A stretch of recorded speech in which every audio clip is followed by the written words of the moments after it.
नमस्ते। आज ज्ञानी सूत्र में हम आपको बताएंगे सनातन धर्म के 7 गहन रहस्य। जी। ये सिर्फ कर्म कांड या पूजा पाठ की बातें नहीं है, बल्कि ये सृष्टि, समय, चेतना और हमारे अपने अस्तित्व के गहरे विज्ञान से जुड़ी हैं।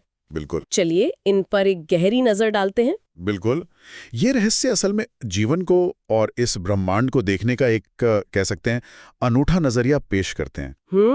और दिलचस्प बात यह है कि ये हजारों साल पुरानी बातें आज भी उतनी रेलेवेंट लगती हैं। हाँ, ये तो है। और कई बार तो आधुनिक विज्ञान की जो खोजें हैं उनके साथ इनमें एक अजीब सी समानता भी नजर आती है। अच्छा। हाँ, ये सिर्फ मान्यताएं नहीं हैं, ये गहरे अवलोकन और चिंतन पर आधारित सिद्धांत हैं। तो शुरुआत करते हैं पहले रहस्य से, और ये हमारी रोजमर्रा की समझ को ही एक तरह से चुनौती देता है। समय यानी काल की अवधारणा। हाँ, समय। हम तो यही सोचते आए हैं कि भाई समय एक सीधी रेखा में चलता है, कल था, आज है, कल होगा, है ना, लीनियर। हाँ, ये हमारी सामान्य समझ है जिसे लीनियर टाइम कहते हैं। लेकिन सनातन परंपरा में समय को चक्रीय मतलब साइक्लिकल माना गया है। साइक्लिकल मतलब एक पहिए की तरह। हाँ, एक अनंतहीन पहिए की तरह। कल्पना कीजिए एक बहुत बड़े मतलब ब्रह्मांडीय पहिए की। ये सृष्टि यानी क्रिएशन से शुरू होता है, फिर स्थिति यानी मेंटेनेंस के दौर से गुजरता है, और फिर प्रलय यानी डिसोल्यूशन में विलीन हो जाता है। और फिर से नई सृष्टि का चक्र शुरू होता है। ये लगातार चलता रहता है अनंत काल तक। ये कल्पना ही कितनी विशाल है। क्या इस चक्र की विशालता का कोई अंदाजा भी लगाया गया है? मतलब कितने समय का होता होगा ये एक साइकिल? हाँ, ग्रंथों में इसका जिक्र है। एक पूरी सृष्टि से लेकर प्रलय तक के चक्र को ब्रह्मा का एक दिन या कल्प कहा गया है। ब्रह्मा का एक दिन। अच्छा। और इसकी अवधि लगभग 4.32 अरब मानव वर्ष बताई गई है। 4.32 अरब साल। हाँ। अब देखिए, यहाँ बहुत रोचक हो जाती है। रोचक कैसे है? आज के वैज्ञानिक हमारी पृथ्वी की आयु का अनुमान कितना लगाते हैं? लगभग 4.5 अरब वर्ष। हाँ, 4.5 अरब साल के करीब। तो ये दोनों आंकड़े 4.32 अरब और 4.5 अरब एक दूसरे के कितने करीब हैं? अरे हाँ, ये तो वाकई बहुत क्लोज है। ये सोचने वाली बात है कि हजारों साल पहले बिना किसी मॉडर्न टेक्नोलॉजी के समय के इतने विशाल पैमाने की गणना या कल्पना कैसे की गई होगी। सही बात है। क्या ये सिर्फ संयोग है या इसके पीछे कोई गहरा खगोलीय या ध्यानजन्य ज्ञान था? ये सवाल अपने आप में एक रहस्य है। वाकई ये सिर्फ एक आंकड़ा नहीं, बल्कि उस समय की ज्ञान दृष्टि पर सवाल उठाता है। कमाल है। अच्छा, समय की इस चक्रीय समझ से आगे बढ़ते हैं। दूसरा रहस्य जी, ये जुड़ा है ध्वनि से, खासतौर पर ओम से। अब ओम को हम एक पवित्र चिन्ह या मंत्र के रूप में जानते हैं, पर क्या ये कहानी यहीं खत्म हो जाती है? नहीं, बिल्कुल नहीं।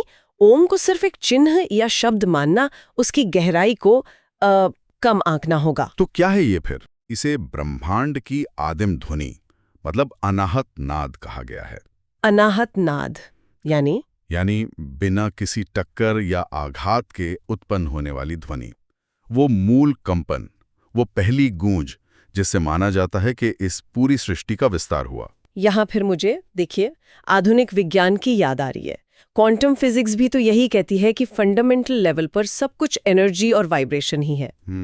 क्या ये उसी तरह की बात है या ये सिर्फ एक सुपरफिशियल सिमिलैरिटी है? ये एक दिलचस्प समानता जरूर है, हालांकि इसे सीधे तौर पर बराबर रखना शायद ठीक ना हो। लेकिन हाँ, दोनों ही विचार, एक प्राचीन आध्यात्मिक और एक आधुनिक वैज्ञानिक, इस ओर इशारा करते हैं कि अस्तित्व के मूल में कंपन या स्पंदन का महत्व है। और ओम की संरचना भी इसी गहरे विचार को दर्शाती है।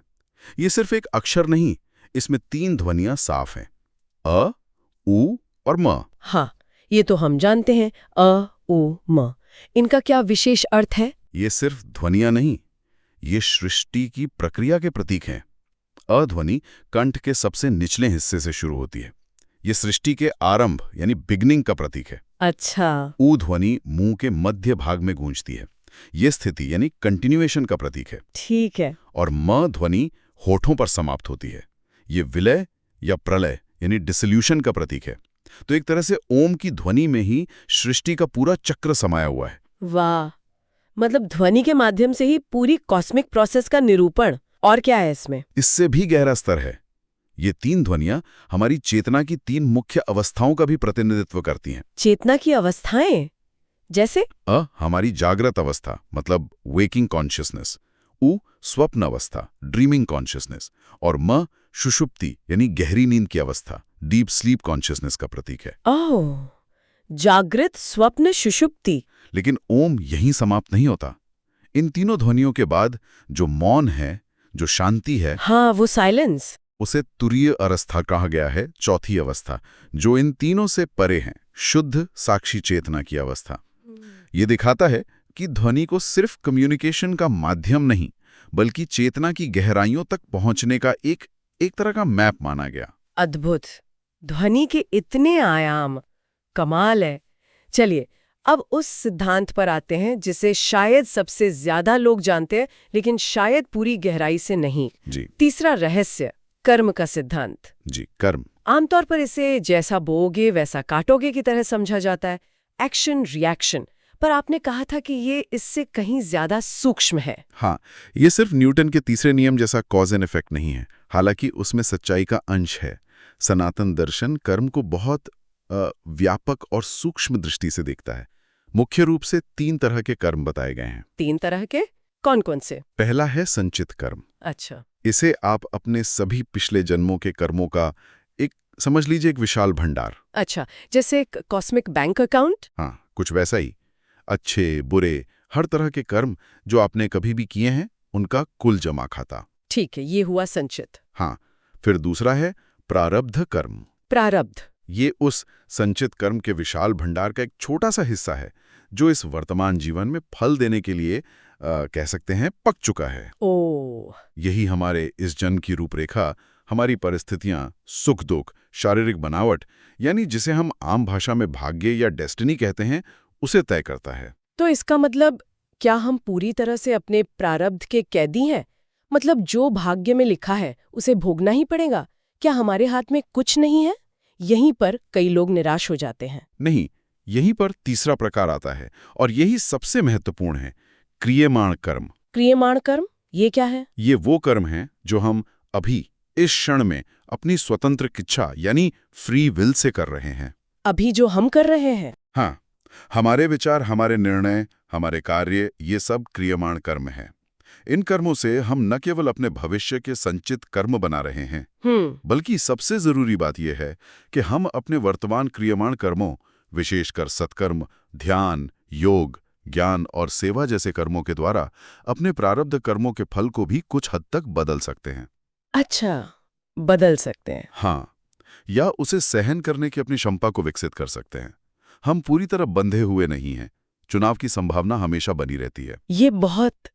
ये बहुत आशा जगाने वाली बात है कि हमारे वर्तमान कर्मों में इतनी शक्ति है कि वे हमारे अतीत के बोझ को हल्का कर सकते हैं और भविष्य को संवार सकते हैं। चलिए, कर्मों के इस व्यक्तिगत सिद्धांत से अब शरीर की आंतरिक ऊर्जा की ओर बढ़ते हैं। चौथा रहस्य, चक्र और कुंडलिनी प्रणाली। जी, चक्र और कुंडलिनी। ये शब्द सुनते ही एक रहस्यमयी दुनिया का ख्याल आता है। शरीर में 72,000 नाड़ियां, 7 चक्र। क्या ये वास्तविक है या महज प्रतीकात्मक या काल्पनिक बातें? कई लोग इसे लेकर संशय में रहते हैं। देखिए, इसे सिर्फ कल्पना कहना शायद सही नहीं होगा। हालांकि ये स्थूल आंखों से दिखने वाली चीजें नहीं हैं। ये हमारे सूक्ष्म शरीर यानी ऊर्जा शरीर, जिसे प्राणमय कोश भी कहते हैं, उसका हिस्सा है। ऊर्जा शरीर? हाँ, जैसे स्थूल शरीर में खून की नसें होती हैं, वैसे ही सूक्ष्म शरीर में 72,000 नाड़ियां बताई गई हैं। ये प्राण ऊर्जा के प्रवाह के सूक्ष्म चैनल्स हैं। ओके। और चक्र? और जहां ये नाड़ियां बड़ी संख्या में मिलती हैं या गुजरती हैं, वहां ऊर्जा के केंद्र या भंवर मतलब वॉर्टेक्स बन जाते हैं। इन्हें ही चक्र कहा जाता है। मुख्य रूप से हमारी रीढ़ की हड्डी के साथ साथ 7 मुख्य चक्रों का वर्णन मिलता है। मूलाधार, जो रीढ़ के सबसे निचले हिस्से में है, से लेकर सहस्रार, जो सिर के टॉप पर है। मूलाधार से सहस्रार तक 7 चक्र। लेकिन इसका कोई वैज्ञानिक आधार, मतलब मॉडर्न मेडिसिन इसे कैसे देखती है? यहाँ भी एक बहुत दिलचस्प जुड़ाव सामने आता है। देखिए, आधुनिक शरीर विज्ञान में जिन जगहों पर इन 7 मुख्य चक्रों की स्थिति बताई गई है, हाँ, उन्हीं स्थानों के आसपास हमारे शरीर के प्रमुख एंडोक्राइन ग्लैंड्स यानी हार्मोन बनाने वाली ग्रंथियां और प्रमुख नर्वस प्लेक्सिस यानी तंत्रिकाओं के बूढ़े जाल पाए जाते हैं। वाकई? जैसे कोई उदाहरण? हाँ, जैसे मूलाधार चक्र जो है वो एड्रिनल ग्लैंड्स और पेल्विक प्लेक्सिस के पास है। स्वादिष्ठान जनन ग्रंथियों गोनैड्स के पास। मणिपुर पैंक्रियाज और सोलर प्लेक्सिस के पास। अनाहत चक्र थाइमस ग्लैंड और कार्डियक प्लेक्सिस के पास। विशुद्धि थायराइड पैराथायरॉइड ग्लैंड्स के पास। आज्ञा चक्र पिट्यूटरी और पीनियल ग्लैंड्स के पास। और सहस्रार भी पीनियल ग्लैंड और सेरिब्रल कॉर्टेक्स से संबंधित माना जाता है। ये तो कमाल का संयोग है। मतलब क्या इसका मतलब ये निकाला जा सकता है कि प्राचीन योगियों ने बिना किसी डाइसेक्शन या स्कैनिंग मशीन के अपने ध्यान और अनुभव से शरीर के इन महत्वपूर्ण केंद्रों को एनर्जी लेवल पर महसूस कर लिया था? ऐसा लगता तो है। ये जो मैपिंग है ये इस बात की ओर इशारा करती हैं कि ये सिर्फ हवाई बातें नहीं थी, बल्कि गहरे आंतरिक अनुभव पर आधारित थीं। और इसी से जुड़ा है कुंडलिनी का रहस्य। हाँ, कुंडलिनी ये क्या है? कुंडलिनी को मूलाधार चक्र में स्थित एक सुप्त मतलब डॉर्मेंट सर्पिल दिव्य ऊर्जा माना गया है। एक सोई हुई शक्ति। हाँ, कह सकते हैं। जब विशेष योगिक क्रियाओं और ध्यान से इस ऊर्जा को जागृत किया जाता है तो ये इन्हीं चक्रों से होते हुए ऊपर सहस्रार चक्र तक पहुंचती है। अच्छा। जिसे कुंडलिनी जागरण कहते हैं, वो महज कोई चमत्कारिक घटना नहीं बल्कि संभवतः एक गहन न्यूरो हार्मोनल प्रक्रिया हो सकती है। न्यूरो हार्मोनल प्रक्रिया? हाँ, जो व्यक्ति के शारीरिक, मानसिक और चेतना के स्तर पर क्रांतिकारी बदलाव लाती है। वाह, ये तो शरीर और चेतना के बीच के गहरे संबंध को उजागर करता है। अब पांचवें रहस्य की ओर चलते हैं। ये शायद सबसे गहरा और दार्शनिक है, अद्वैत का परम रहस्य। जी, अद्वैत? ये शब्द ही अपने आप में बहुत वजनदार है। अद्वैत यानी नॉन डुअलिटी, और इसके साथ जुड़े हैं वो प्रसिद्ध महावाक्य तत्वमसि और अहम ब्रह्मास्मि। इनका असल मतलब क्या है? अद्वैत वेदांत दर्शन का सार है। इसका शाब्दिक अर्थ है दो नहीं। दो नहीं यानी जो अनेकता, जो भिन्नता हमें अपनी इंद्रियों से दिखाई देती है, मैं अलग, आप अलग, ये दुनिया अलग, हाँ, जो हम सब महसूस करते हैं, वो परम सत्य नहीं है। परम सत्य एक ही है। सब कुछ एक है। हाँ, तत्वमसि का अर्थ है तुम वही हो। तुम वही हो मतलब तुम ये जो अपने आप को एक सीमित व्यक्ति यानी जीवात्मा मानते हो, असल में वही अनंत परम सत्य, वही ब्रह्म हो। और अहम ब्रह्मास्मि? अहम ब्रह्मास्मि का अर्थ है मैं ब्रह्म हूं। ये उसी सत्य की व्यक्तिगत प्रत्यक्ष अनुभूति है, रियलाइजेशन है। मतलब ये कहना कि मैं, आप, ये मेज, ये पूरा ब्रह्मांड सब मूल रूप से एक ही चेतना या सत्ता के विभिन्न रूप है। बिल्कुल। तो फिर ये जो अलगाव, ये जो मैं और तुम का भाव हम हर पल महसूस करते हैं, ये कहाँ से आता है? ये विचारी रोजमर्रा के अनुभव से बिल्कुल विपरीत लगता है। सही सवाल है। अद्वैत दर्शन के अनुसार ये अलगाव का भाव माया या अविद्या यानी अज्ञान के कारण है। माया? भ्रम? हाँ, ये एक तरह का भ्रम है, जैसे अंधेरे में पड़ी रस्सी को सांप समझ लेना। सांप वहां है नहीं, पर डर वास्तविक लगता है। हाँ। उसी तरह हम अपनी अज्ञानता के कारण अपने आप को इस शरीर और मन की सीमाओं में कैद मान लेते हैं और अपनी वास्तविक अनंत प्रकृति को भूल जाते हैं, जो उस एक परम सत्ता के साथ अभिन्न है। तो अद्वैत का लक्ष्य सिर्फ इसे जानना नहीं बल्कि अनुभव करना है? हाँ, बिल्कुल। इसे बौद्धिक रूप से जानना पहला कदम हो सकता है, पर असली लक्ष्य तो अनुभव करना है। क्या इस गहरे दार्शनिक विचार का भी कोई कनेक्शन आज के विज्ञान में दिखता है? हमने क्वांटम एंटेंगलमेंट का जिक्र सुना है कहीं? हाँ, कुछ विचारक इसकी तुलना क्वांटम एंटेंगलमेंट की अवधारणा से करते हैं। एंटेंगलमेंट? हाँ, जहां दो कण चाहे कितनी भी दूरी पर हों, एक रहस्यमयी तरीके से जुड़े रहते हैं और एक में होने वाला बदलाव तुरंत दूसरे को प्रभावित करता है, मानो वे एक ही हों। ओह, अच्छा। ये एक दिलचस्प वैचारिक समानता है जो हमें गहरे स्तर पर सब कुछ के जुड़े होने की संभावना पर सोचने को मजबूर करती है। लेकिन ये याद रखना जरूरी है कि ये महज एक सादृश्य, एक एनोलॉजी है, पूरी तरह से एक ही बात नहीं है। फिर भी ये इस विचार को समझने में मदद करता है कि वास्तविकता शायद उतनी बंटी हुई नहीं है जितनी हमें दिखती है। ये विचार तो वाकई सोचने पर मजबूर करता है। हमारे आपसी संबंध और पूरी सृष्टि के साथ हमारा रिश्ता कितना गहरा हो सकता है, चलिए अब समय के चक्र पर वापस लौटते हैं, लेकिन एक अलग दृष्टिकोण से। छठा रहस्य, युगों का गणित। हाँ, योग। हमने शुरू में सृष्टि के विशाल चक्र की बात की थी। ये 4 युग, सतयुग, त्रेता युग, द्वापर युग और कलयुग, उसी के हिस्से हैं ना? हाँ, ये उसी बड़े चक्र जिसे महायुग या चतुर्युगी कहते हैं के 4 चरण हैं। अच्छा, महायुग। और इनमें समय की अवधि का एक निश्चित अनुपात बताया गया है, 4-3-2-1। 4-3-2-1। कैसे? सतयुग सबसे लंबा होता है और इसे गुणों में धर्म, सत्य, ज्ञान, आयु सर्वश्रेष्ठ माना जाता है। सबसे अच्छा युग। हाँ, फिर आता है त्रेता युग, जिसमें ये गुण कुछ कम हो जाते हैं। उसके बाद द्वापर युग, जहां गुणों का और ह्रास होता है। और अंत में आता है कलयुग। कलयुग, जो अवधि में सबसे छोटा और गुणों में सबसे निम्न माना जाता है, जहां अधर्म, असत्य और क्लेश बढ़ जाते हैं। इनकी अवधि कितनी बताई गई है और हम अभी किस युग में माने जाते हैं? मानव वर्षों के हिसाब से गणना करें तो कलयुग की अवधि 4,32,000 वर्ष बताई गई है। 4,32,000 साल। ओ। द्वापर युग इससे दुगना, 8,64,000 वर्ष। त्रेता युग तिगना, 12,96,000 वर्ष। और सतयुग चौगुना, 17,28,000 वर्ष होता है। काफी लंबा समय। हाँ, बहुत विशाल। इन चारों को मिलाकर एक महायुग बनता है, जिसकी कुल अवधि 43,20,000 वर्ष होती है। 43,20,000 साल का एक महायुग। हाँ, और हाँ, वर्तमान मान्यता के अनुसार हम अभी कलयुग में चल रहे हैं। अभी हम कलयुग में हैं। हाँ, माना जाता है कि इसका आरंभ महाभारत युद्ध की समाप्ति और भगवान कृष्ण के देह त्याग के बाद लगभग 3102 ईसा पूर्व में हुआ था। लगभग 5,000 साल पहले। यहाँ एक और बात ध्यान आती है।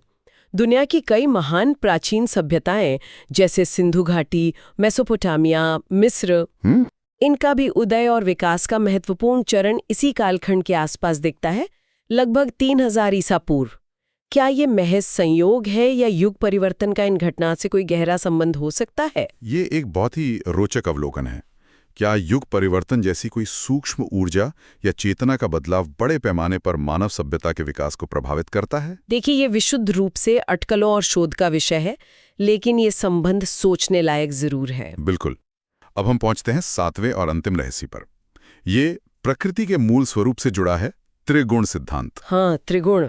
ये कहता है कि प्रकृति में सब कुछ जड़ और चेतन 3 मूल गुणों से बना है, सत्व, रजस और तमस। ये गुण क्या हैं? इन्हें प्रकृति का डीएनए क्यों कहा गया? ये प्रकृति की 3 मौलिक प्रवृत्तियां या शक्तियां हैं, जिनसे मिलकर ही ये संपूर्ण दृश्य जगत बना है और संचालित होता है।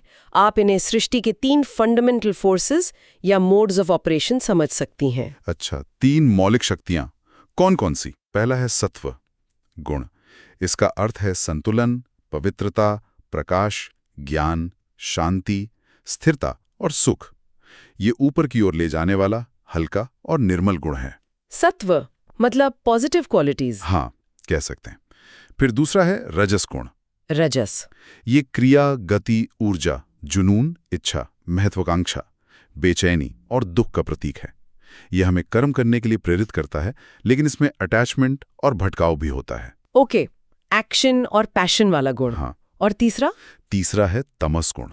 ये जड़ता, अंधकार, आलस्य, अज्ञान, मोह, भारीपन, निष्क्रियता और भ्रम का प्रतीक है।